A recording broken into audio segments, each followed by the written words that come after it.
This is Inside Indiana Business, Radio on Demand for the morning of February 20th, 2023. I'm Wes Mills.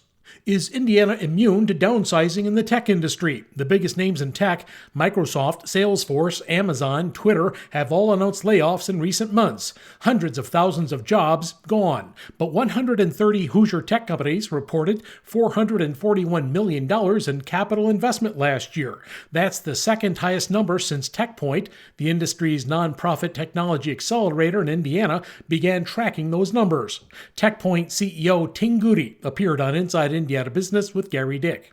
See, nationally, these big numbers might frighten a lot of people. Say, man, is the industry in the tank? What's the situation here in Indiana? Yeah, excellent question. I think in response to some of the national tech layoffs, it's good to keep in context. A lot of these are in reaction to the hyper hiring that's taken place during the pandemic.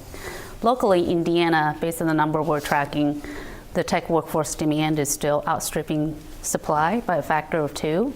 And we're also actively in conversations with roughly 200 tech employers in our state, ranging from startups to big companies, and less than 8% of them have conducted layoffs. Meanwhile, an Indiana group that wants to land a federal hydrogen hub project has joined forces with a coalition representing Michigan and Illinois to enhance the chances that the Midwest gets a share of $7 billion in funding from the U.S. Department of Energy. The group, known collectively as Mach H2, has submitted proposals to the DOE. The efforts are part of the Regional Clean Hydrogen Hubs program that Congress created as part of the $1.2 trillion Infrastructure and Jobs Act passed in 2021.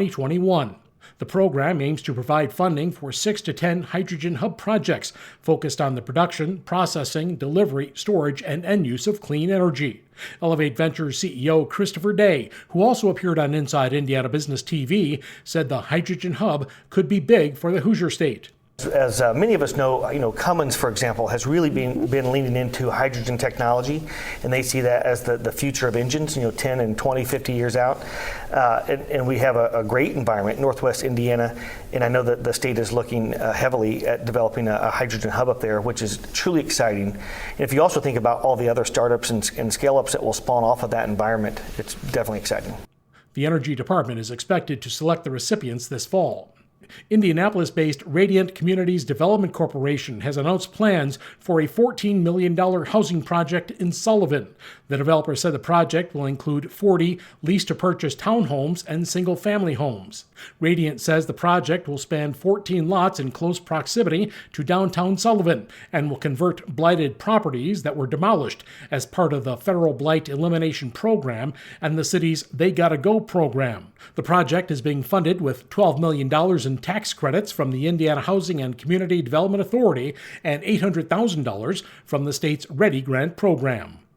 Still to come, Ball State University offers tuition breaks to federal government employees. We'll tell you why when Inside Indiana Business Radio on Demand for Monday, February 20th returns in 30 seconds. Has your company grown at a rapid pace over the last 2 years? Nominations are now being accepted for Fast 25, IBJ's exclusive list of fastest growing companies in Central Indiana. Honorees will be spotlighted in a special publication in the IBJ and celebrated at an event on May 9th. Check out the changes to this year's criteria to see if your company qualifies. Learn more and submit your nomination by March 1st at ibj.com/nominations.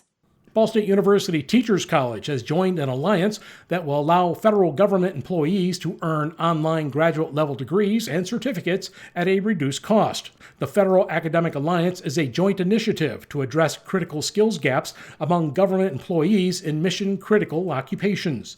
The alliance offers Ball State's in-state tuition rates for all out-of-state residents who qualify. Ball State says although most of their courses emphasize careers in education, there are several degrees that non-educators could find beneficial, including curriculum development, organizational leadership, and data analysis. The Indiana Sports Corporation has named the recipients of the inaugural 2023 Tom Jernstedt Lifetime Achievement Award. Jernstedt worked for the NCAA for nearly 4 decades and is often regarded as the father of the Final Four. The 2023 recipients include Jim Delaney, Dave Gavitt, and C.M. Newton for their dedicated professional careers to the advancement of Division I men's basketball. The awards will be presented during the Final Four in April. We have a follow-up to a story we reported on last week. Rose-Hulman mechanical engineering major Mandy Chick, who raced in the Daytona 200 on Saturday, came in 5th. It was her debut race in the ARCA Menard Series.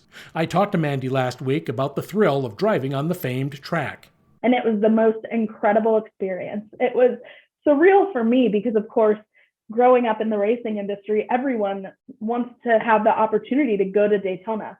And I mean, it's a historical place in and of itself. But the fact that I got to go out there and race and practice side by side with my competitors was just so cool. By the way, she had to rush back to Terre Haute because final exams for the winter academic quarter get underway today at Rose-Hulman. The University of Evansville has received a $750,000 grant as part of the state's READY program for the development of a community-based clinic. UE says its mental health and wellness clinic will serve area residents while also providing clinical experience to students pursuing degrees in healthcare. Construction is expected to begin in April with an anticipated completion date in August. I'm Wes Mills, Inside Indiana Business, Radio on Demand.